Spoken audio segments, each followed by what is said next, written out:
So my feelings about the Venezuela invading Venezuela is kind of on a seesaw, because at first, I heard that they had labs that were making fentanyl, and then I heard that they didn't. So I was like, is this WMD 2.0? Or because we're not really going after the problem in Venice by going after Venezuela. But then I found out, well, he's like a jumping point, a jump off point for China to ship their precursor to Mexico. So we usually go to war. This is a good reason, actually. Precursors and semiconductors. For some reason, Taiwan is the only one that can make semiconductors. I don't challenge what I don't know. If there's some reason Taiwan is the only one and everybody else's semiconductors are shit, I don't really know why that is, so I can't tell you, maybe it's a thing. And the precursors is what makes fentanyl. So we're focused on the point, and that is actually relevant then. See, now it's back to attack Venezuela. And later on, we have to get involved with Mexican politics. Like I said, we want to force them to be rich because they should be already rich, considering the resources that they have and everything. Like, they're on our border. Why the fuck wouldn't they be rich? What is actually the threat? Like, is it possible for a nation to be rich and not focusing on technologies and biolabs and everything?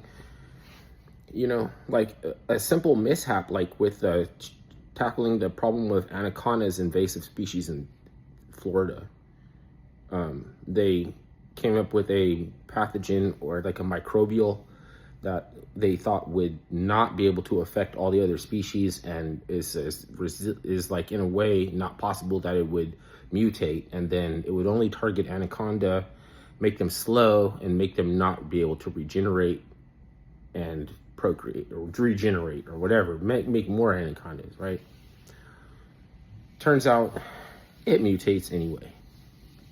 So it mutates anyway, gets into, 200 different species. Now you have like sleepy panthers and everything.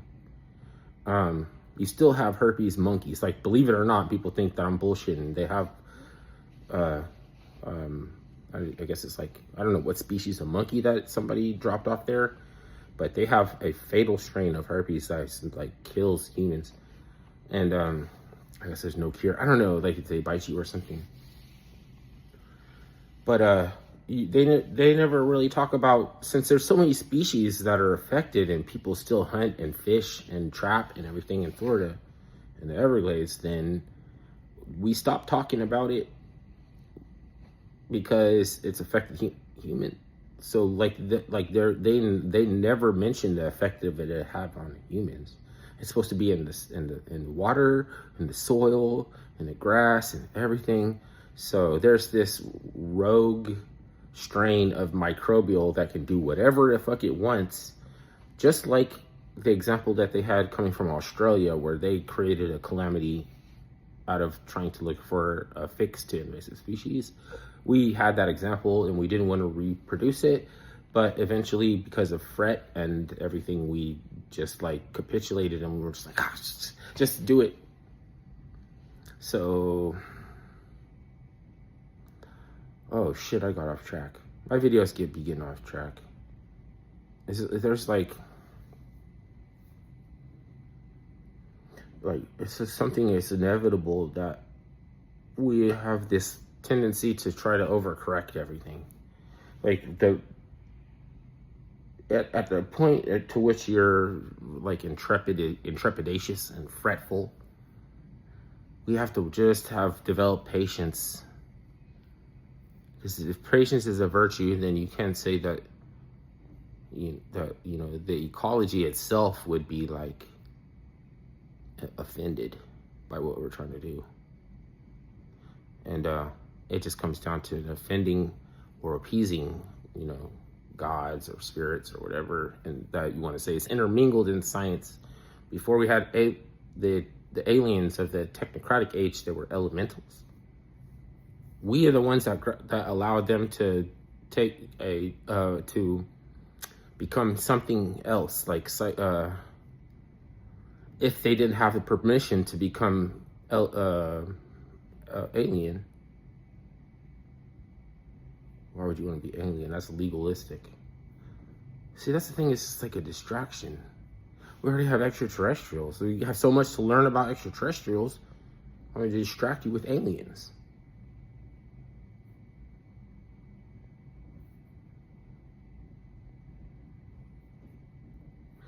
So,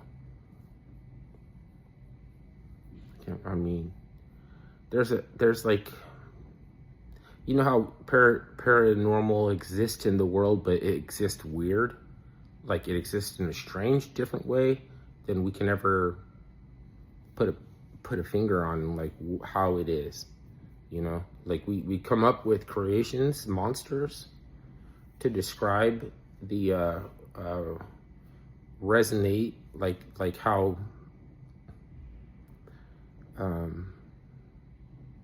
these like horrible events resonate this thing, this like not a, it's like, because it can't be human. It's like this strange cryptid or something. Like all like the Holocaust fomented this like spirit of like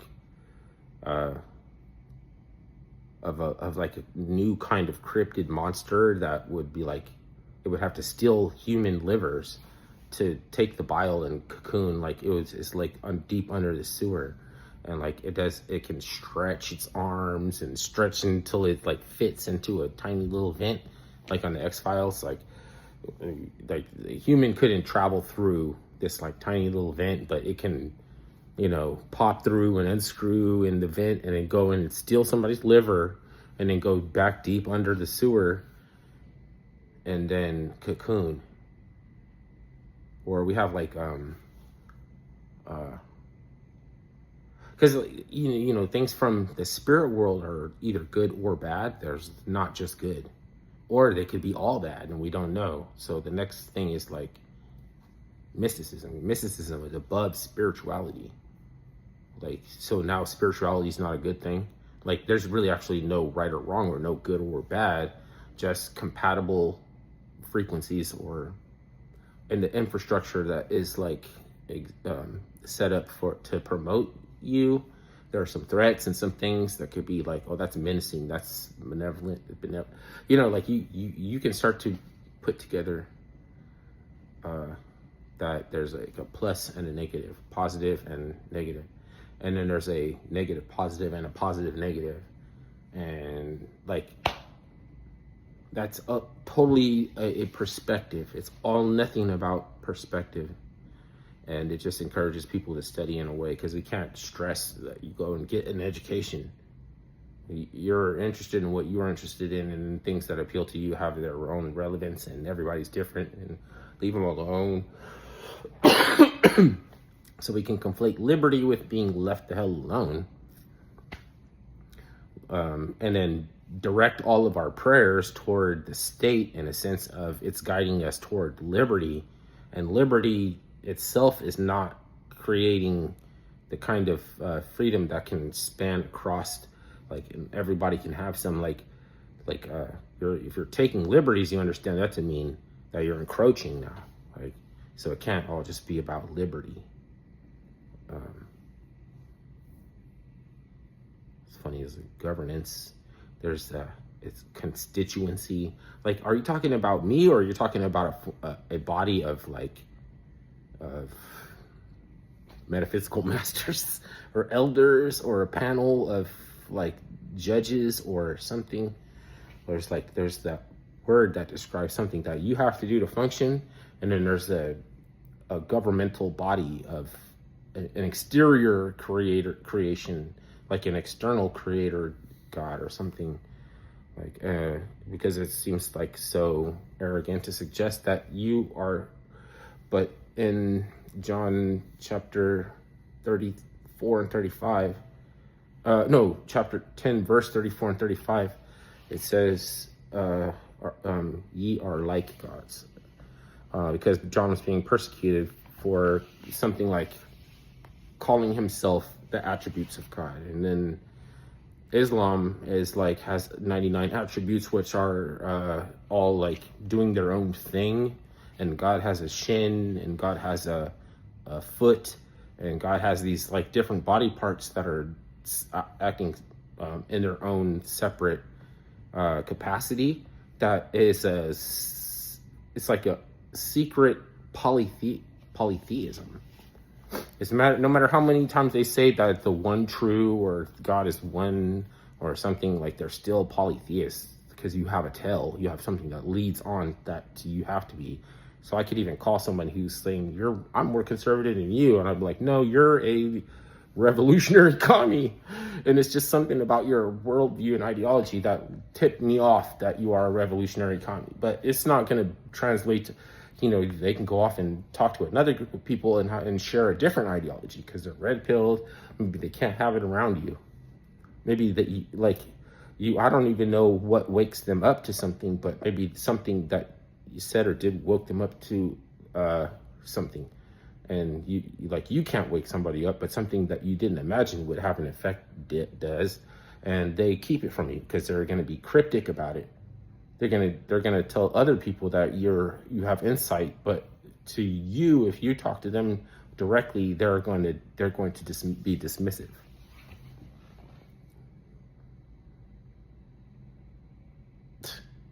That makes me really like black pill. You say don't black pill, but I don't know. Is it a black pill? Is it a clear pill? Is it a white pill? Is it a rainbow pill? What kind of pill is it? I'm lost on all the pills. If anything, it's not my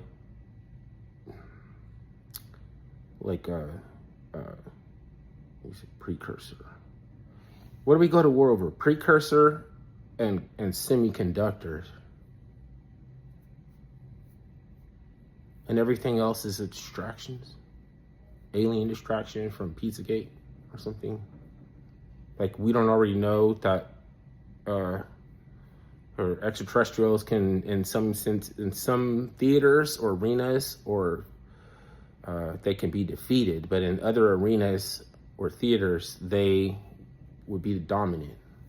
But just because human anatomy can defeat them, or some of our habits can defeat them, doesn't mean that they're not extraterrestrial, because they can rewire the neurology of any species that existed to work itself out to figure out how it can proliferate. That's an extraterrestrial. And it's not the only one, but the next one that you discover may be a wholly different reason. Like, how about a human-created microbial that we just decided to stop talking about it because of the effect it would have on people would be too much for, like everybody could sue, everybody could, like too many people could sue it. Like there's no way to compensate for the damage that it did to everybody unwittingly, unknowingly, because we didn't make the decision to go ahead and do it. So, like, I'll even acknowledge that at this point, like, that's not something that we can actually affect. So just continue to ignore it. No, I'm talking about it, but there's really nothing we could do about it. Like, I wonder if toxoplasmosis knows about what our demonology is like and what other energies out that are being pushed out or bulwarked against by our antithesis or our protagonist, where they build a hierarchy to form walls that push out other demonologies and other spiritual cosmic entities that are worse than our devil, that are worse than our Satan. They keep it all out of our paradigm. That's their job, right? Like a job. Comes down to genealogy. Every creature, every creation, every creature has a job. And even everything in the span of our universe is considered created.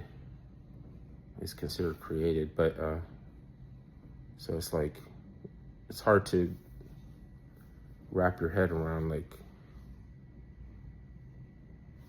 you have to live within the unknown, or you have to, because there's some like difficulty with not knowing something. You can't start to, you can't just make something up instead of not knowing and then accept it, because you'll be talking to yourself.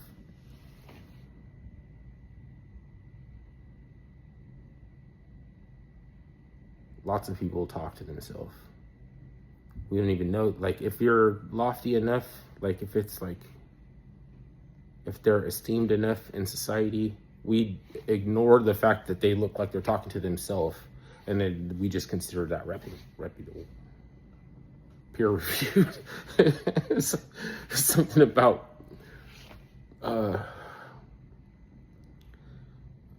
trust but verify, even though you know that you don't have to trust something to verify it. You know, you can go ahead and verify something even if you don't trust it.